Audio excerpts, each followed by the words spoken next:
Good morning, boys and girls. Today is May 4th, and these are our reading lessons for today.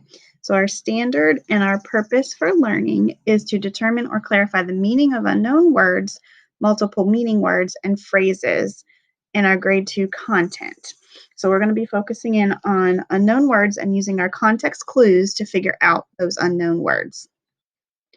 So, here's our activating strategy. So, context clues are what good readers use to find meanings of words they don't know. Because eventually, when you're reading, you're going to come across some words that you don't know. So, we need to learn some strategies to use to figure those words out. The first thing we can look for is if it comes with a picture, because the picture is going to give us some information and some background knowledge. There's other words in there, like the word like, are, or called, and it gives you information about the word. You can also use words that you already know around those unknown words, and if the author gives you any examples or definitions, or you can use synonyms and antonyms to try and help you figure out those words as well. So, what are context clues? They're basically just little hints that authors give you to help you figure out the meaning of unknown words. So, we're going to practice a couple, and then you're going to do a quiz on your own to practice independently. Okay, so in this sentence, we are going to try to figure out the meaning of the word canopy. So, the tops of the trees in the rainforests form a canopy or covering of leaves. So, I have a picture here, so that's the first thing I'm going to look at.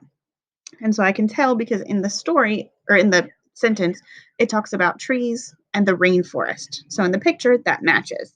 And so it's talking about a canopy. Again, the author uses that word or to indicate that that he's going to give a definition or what the word means after.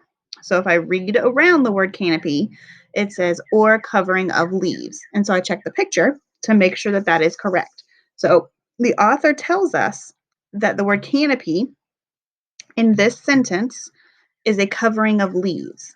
I've also heard the word canopy before, so I'm going to draw on that background knowledge, and I'm going to explain and bring in that background knowledge of I know what a canopy is. It's kind of like a roof, and so it makes sense that this is a covering of leaves because it is in a rainforest. So we can make those analogies and connections between things that we already know and use our background knowledge to help figure out unknown words. All right, so we're going to read in the sentences below and then answer the questions. Big and small nocturnal animals only come out at night. So first of all, I have to figure out what does the word nocturnal mean. So I've not heard of that word before, so I have to do some context clues and digging within that sentence. So what I'm going to do is I'm going to read around the word nocturnal. So big and small nocturnal animals only come out at night. So this word only is going to indicate that whatever comes after that is going to help me figure out what that word means.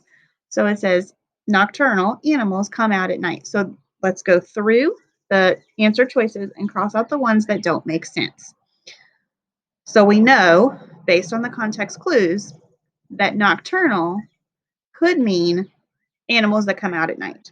So let's read the answers. A, stay asleep all the time. So let's think that through and see if that would make sense. So in the sentence, that doesn't say anything about them sleeping all the time. So I'm going to cross that one out. B, come out when it gets dark. Okay, so I'm coming back up to the text, and it says that they come out at night. At night, it gets dark. So we're thinking that we're going to keep that one because that makes sense. But we still have to read through all the rest of the answers to make sure that we find the best answer choice. C, stay inside all the time. Again, it doesn't talk anything about inside. It talks about the nighttime. So that one doesn't make sense. So we need to cross that one out. And then D, come out only during the day. So again, if I go back up to the text, it doesn't say anything about daytime. So our best answer choice is going to be B, when it comes out, it gets dark. So that is what nocturnal means, and that's what a nocturnal animal is. They come out only at night. All right, we have another example. Wild cats hunt for prey or food after dark.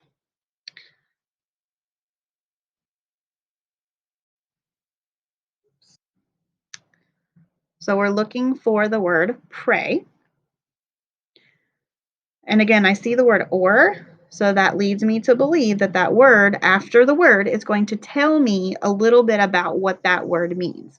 So again, we're looking for words in the context like or, what, so, and after those types of words, it's going to help us figure out what that word means or tell us a little bit of information about the word at least. So, pray. Where wild cats live.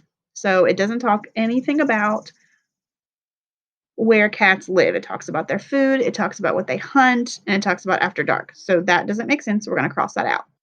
When cats sleep, and that doesn't make any sense. So a lot of the times, answer choices, as you read them, a lot of them are not going to make sense. So you want to make sure that you are eliminating and crossing out the ones that don't make sense so that you can narrow it down to the best two and then to the very best choice. So answer C, what a wildcat looks like. Well, that doesn't really make sense because it doesn't even talk about what the cat looks like in that sentence. So we've narrowed it down to D, but we still have to read it to make sure, and we're going to talk it through. D, what wildcats eat. So it says wildcats hunt for prey or food after dark. So, or food leads me to believe that prey is something that wildcats eat. So I'm going to go ahead and circle that one, and that would be our best answer choice. So make sure that when you are reading multiple choice questions and answers, that you are eliminating the ones that clearly don't make sense and narrowing it down to two, and then narrowing it down to the best answer choice. Please complete this quiz on context clues on your quizzes, and I will give you feedback through your email. You can take the quiz more than once. That was a question that somebody had. So if you did not do as well as you wanted to on the first time, you can absolutely retry to get the score that you want or improve your score, because the fourth quarter is all about showing what you know and giving extra chances to show proficiency. And don't forget to complete your 10 to 15 minutes of iStation reading. I will be updating on Class Dojo, who's completed that for last week. Remember that you need to get 45 minutes in iStation and iReady Math. So those two things should be a part of your routine every day, 10 to 15 minutes of iStation reading and 10 to 15 minutes of iReady Math for Miss U. Have a great day, guys.